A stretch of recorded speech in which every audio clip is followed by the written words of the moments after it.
নমস্কাৰ।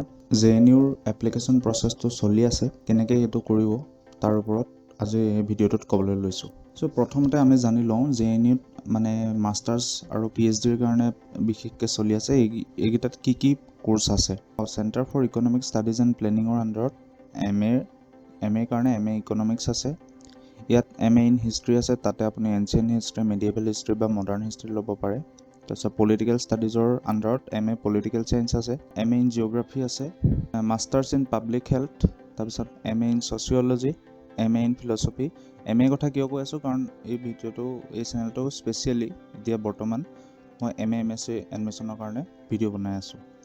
তাৰপিছত MA in philosophy, তাৰপিছত MA in development and labour studies. এইকেইটাত বিশেষকৈ কোৰ্ছ আছে। আৰু এইখিনি কথা মই ক'ৰ পৰা গম পাইছোঁ, এইটো আপোনালোকে দেখিছে JNUৰ ৱেবছাইটলৈ গৈ বা নেটত গৈও যদি আপোনালোকে JNU prospectus 2021 মাৰে, তেতিয়াহ'লে এইটো আপোনালোকে প্ৰচপেক্টাছখন পাব আৰু তাতে গোটেইখিনি ডিটেইলছ পাব। এখন মই প্ৰচপেক্টাছৰ পৰাই কৈ আছোঁ। তাৰপিছত JNUত পঢ়াটো কিয় গুৰুত্বপূৰ্ণ, কাৰণ JNU হৈছে আমাৰ ভাৰতবৰ্ষৰ যদি আপুনি টপ ইউনিভাৰ্চিটিৰ কথা কয়, তাৰ ভিতৰত JNU এখন। প্ৰথম কথা হৈছে ইয়াৰ মানে JNU জৱাহৰলাল নেহৰু ইউনিভাৰ্চিটিৰ যিটো ৰেংক আমাৰ ইউনিভাৰ্চিটিবিলাকৰ মাজত একদম বহুত প্ৰথম স্থানতে থাকে, টপ 10 বুলি ক'ব পাৰি। আৰু দ্বিতীয় কথাটো হৈছে ইয়াত যিটো ফিজ আপোনালোকে দেখিছে, ইয়াত টিউশ্যন ফি এনুৱেল বছৰে দিব লগা টিউশ্যন ফি মাত্ৰ 240। এইটো ছাবজেক্ট টু ৰিভিজন, বাট আমি অন্য ইউনিভাৰ্চিটিৰ কথা যেতিয়া কওঁ, এইটো MTechৰ কাৰণে, এইটো হৈছে আপোনাৰ MA MSc কাৰণে 216 টকা পাৰ ইয়েৰ। আমি যেতিয়া অন্য ইউনিভাৰ্চিটিৰ কথা কওঁ, তেতিয়াহ'লে আমি হাজাৰত কথা পাতোঁ। প্ৰাইভেটবিলাকত হ'লেতো আৰু বেছি হয়, কিন্তু আমি অন্যান্য গভৰ্ণমেণ্ট ইউনিভাৰ্চিটিৰ ক্ষেত্ৰতে আমি হাজাৰত কথা পাতোঁ যেতিয়া ফিজৰ কথা আহে, আৰু যিটো আমাৰ বহুতৰে কাৰণে পঢ়াত অসুবিধা হয়। কিন্তু JNUৱে অতি কম খৰচতে সমাজৰ সকলো শ্ৰেণীৰ ছাত্ৰ ছাত্ৰীয়ে পঢ়িব পৰাকৈ এখন মানে অতি উচ্চ প্লেটফৰ্ম দিয়ে। উচ্চ শিক্ষাৰ মানে যিটো আমাৰ দেশৰ আইডিয়েল হ'ব লাগে, যে উচ্চ শিক্ষাটো অতি কম খৰচতে আমি সকলোৱে পঢ়িব পৰা হ'ব লাগে, সেই আইডিয়েলটো JNUত আছে।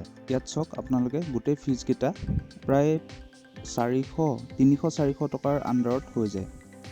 তাৰপিছত হোষ্টেল ফিজ এক্সট্ৰা হ'ব, সেইটো অলপ বেছি হ'ব পাৰে, কিন্তু সেইটোও বহুত কম অন্যান্য ইউনিভাৰ্চিটিৰ তুলনাত। গতিকে আপোনালোকে JNUৰ কথা চিৰিয়াছলি ভাবিব পাৰে, যদি মানে অতি কম খৰচতে অতি হায়াৰ লেভেলৰ এটা এডুকেশ্যন পোৱাৰ কথা ভাবিছে।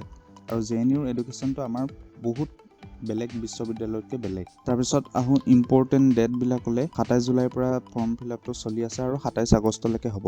পৰীক্ষা কেতিয়া হ'ব? 20, 21, 22, 23 ছেপ্টেম্বৰত হ'ব। 3 ঘণ্টাৰ পৰীক্ষা, কম্পিউটাৰ বেছড পৰীক্ষা হ'ব, মাল্টিপল চইচ কুৱেশ্যন থাকিব, আৰু পৰীক্ষাৰ মাধ্যমটো ইংলিছ মিডিয়াম হ'ব। তাৰপিছত ফৰ্ম ফিল আপ কৰোঁতে গুৰুত্বপূৰ্ণ কথা হৈছে যে এজন কেণ্ডিডেটে কেৱল এখন এপ্লিকেশ্যন ফৰ্মহে ছাবমিট কৰিব পাৰে। মেক্সিমাম 3টা চইচ দিব পাৰে, মানে 3টা কোৰ্চৰ কাৰণে এপ্লাই কৰিব পাৰে, কিন্তু একেখন ফৰ্মৰ জৰিয়তেই কৰিব লাগিব। মানে তাত পিছত দেখিব 3টা অপশ্যন থাকে। মানে যদি আপুনি 2টা বেলেগ কোৰ্চৰ কাৰণে এপ্লাই কৰিব খুজিছে, 2খন এপ্লিকেশ্যন ফৰ্ম দিলে সেইখন ৰিজেক্ট হৈ যাব পাৰে। একেখন এপ্লিকেশ্যন ফৰ্মতে মানে আমি ফিল আপ কৰিব লাগিব। তাৰপিছত request for change in any particular in the application form shall not be entertain under any চাৰ্কামষ্টেঞ্চেছ।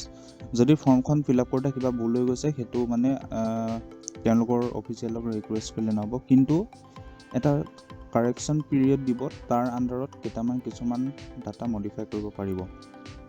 আৰু ফৰ্মখন ফিল আপ হৈ যোৱাৰ পাছত যিটো কনফাৰ্মেশ্যন পেজ বুলি আহিব, তাতে হোম পেজত আপোনালোকে দেখিবগৈ, তাতে সেই কনফাৰ্মেশ্যন পেজত গৈ যিখন এপ্লিকেশ্যন ফৰ্ম আছে সেইখনৰ প্ৰিণ্ট আউট কৰি ল'ব। ফি পে'মেণ্টৰ যিটো প্ৰুফ আছে সেইটো প্ৰিণ্ট আউট কৰি ল'ব। তাৰপিছত এপ্লিকেশ্যন ফৰ্মৰ কাৰণে যিখন পাছপৰ্ট চাইজ ফটোগ্ৰাফ দিছে, তাৰে 6 to 8 কপি লাগিব।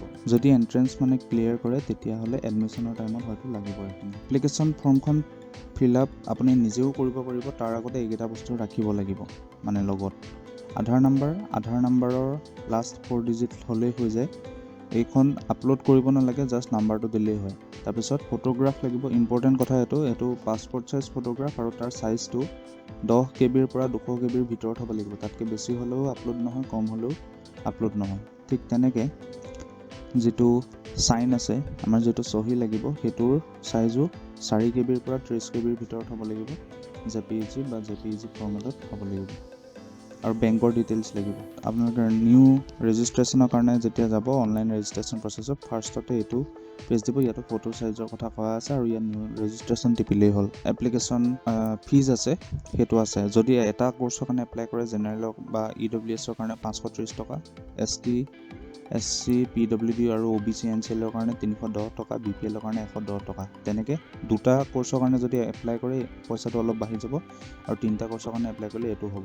ৰেজিষ্ট্ৰেশ্যন কৰোঁতে এটা পাছৱৰ্ড লাগিব, য'ত মানে মিনিমাম এটা কেপিটেল লেটাৰ, এটা স্মল লেটাৰ, এটা নাম্বাৰ আৰু এটা স্পেচিয়েল কেৰেক্টাৰ এনেকুৱা থাকে। সেইবিলাকৰ ওপৰতে 8টাৰ পৰা 13টা এটা পাছৱৰ্ড দি ল'লে হ'ল আৰু এইটো লাষ্টত ক্লিক কৰি ইয়াত ক্লিক হিয়াৰটো প্ৰচিড কৰিলে ৰেজিষ্ট্ৰেশ্যন হৈ যাব। আৰু ৰেজিষ্ট্ৰেশ্যনৰ পেজটোত এনেকৈ আপোনাৰ নিজৰ নাম এইকেইটা একদম ইজি ইয়াত দি দিলেই হ'ল আৰু এড্ৰেছটো দি দিলেই হ'ল। ৰেজিষ্ট্ৰেশ্যন যেতিয়া হৈ যাব তাৰপিছত এপ্লিকেশ্যন নাম্বাৰ এটা দিব আৰু এপ্লিকেশ্যন নাম্বাৰটো আৰু পাছৱৰ্ড দি ইয়াত লগ ইন কৰিব লাগিব। সেইটো মই লগ ইন কৰাৰ পাছত এইটো পেজ ওলায়। এইটো পেজত মোৰ গোটেইকেইটা কমপ্লিট হৈ আছে কাৰণ মই 8 তাৰিখে এইটো ফৰ্মখন ফিল আপ কৰিছোঁ। তাৰপিছত আপোনালোকে মোবাইল নাম্বাৰ আৰু ইমেইল ID ভেৰিফাই কৰিব লাগিব, একদম ইজি।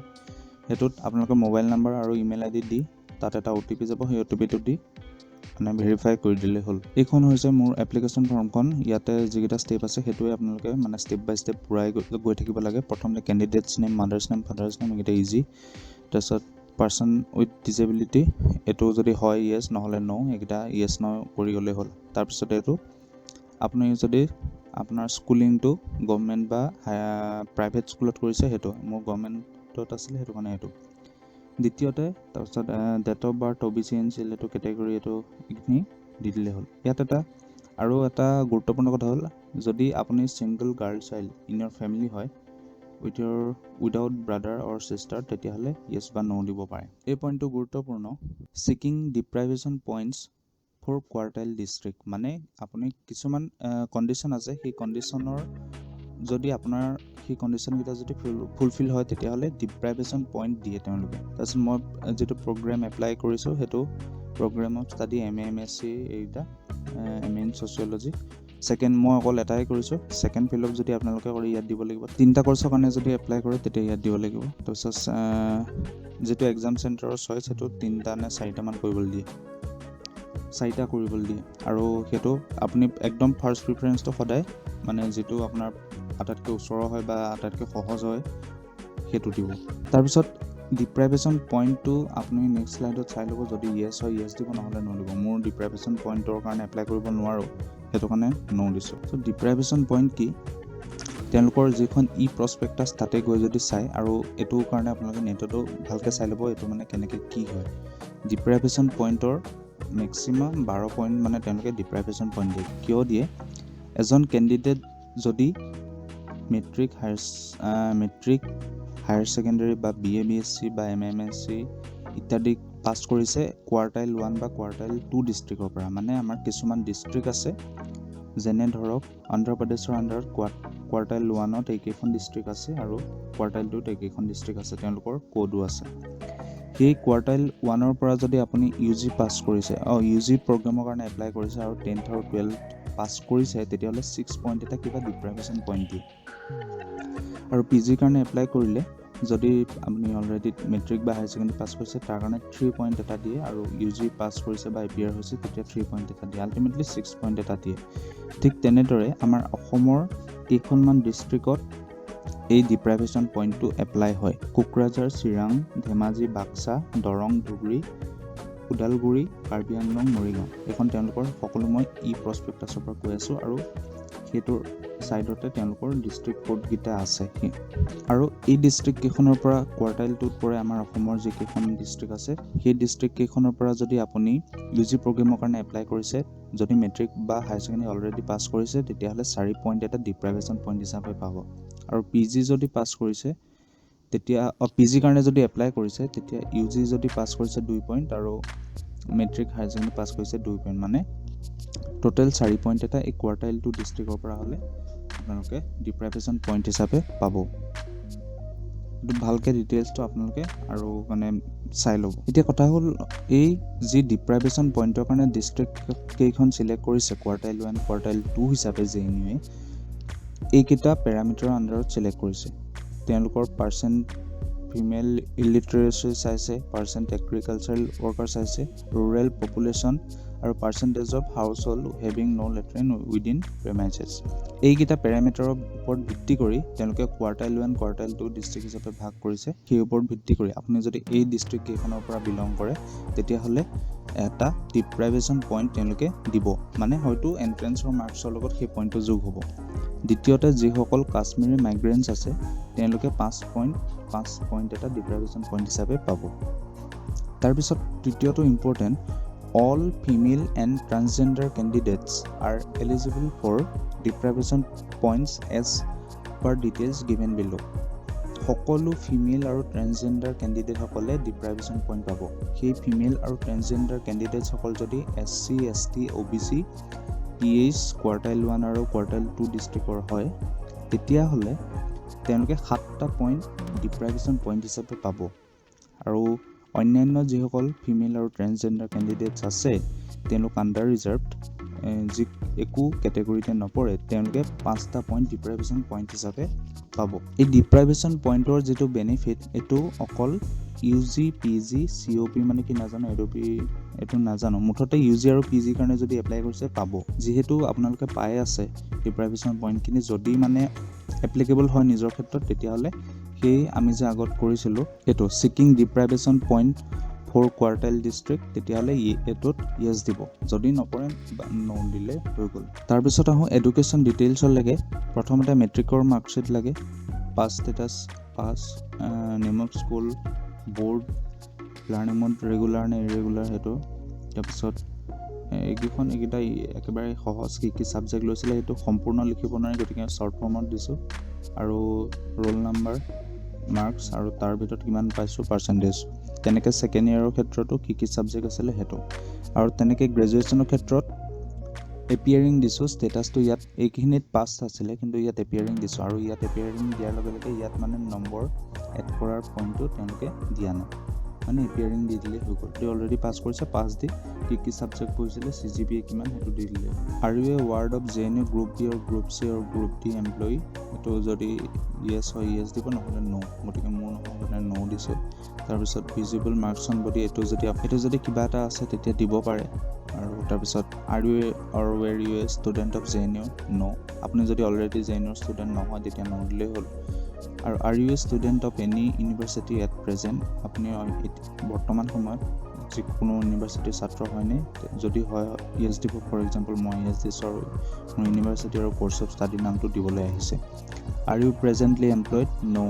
তাৰপিছত এড্ৰেছটো পাৰ্মানেণ্ট এড্ৰেছত ভিলেজ আহিব, চিটি টাউন ভিলেজ এটচেট্ৰা। তাৰপিছত state, pin code, locality, country এইকেইটাত ভৰাই দিলে হ'ল। আৰু যদি এই দুইটা এড্ৰেছ একে হয় ইয়াতে টিক মাৰ্ক এটা অপশ্যন আহে, সেইটো টিপি দিলেই হৈ গ'ল। তাৰপিছত পে'মেণ্ট মডটো আপোনালোকে একো ডিটেইলছ দিব নালাগে, সেইটো পে'মেণ্ট কৰাৰ পাছত নিজে আহি যায়। আৰু কি ডকুমেণ্টছ আপলোড কৰিব লাগে, ফটোগ্ৰাফ আৰু চাইনটো আপলোড কৰিলে হ'ল। আৰু ফটোগ্ৰাফ আপলোড কৰোঁতে পাছপৰ্ট চাইজৰ ফটোগ্ৰাফ, আৰু সেই চাইজটো যে প্ৰথমে কৈছিলোঁ সিমানটো, আৰু ছিগনেচাৰো সিমানটো চাইজৰ হ'লেই হৈ যাব। গতিকে আজিলৈ ইমানেই আছিলে। গতিকে যদি ভিডিঅ'টো চাই ভাল পাইছে, এনেকুৱা ধৰণৰ অন্যান্য ভিডিঅ'ৰ কাৰণে মানে শিক্ষাৰ লগত জড়িত, তেতিয়া লাইক, শ্বেয়াৰ আৰু ছাবস্ক্ৰাইব কৰি দিব। আৰু কিবা যদি সুধিব লগা আছে তেতিয়া কমেণ্ট ছেকশ্যনত সুধিব পাৰে, যিমানখিনি পাৰোঁ মানে জনাবলৈ চেষ্টা কৰিম। ধন্যবাদ।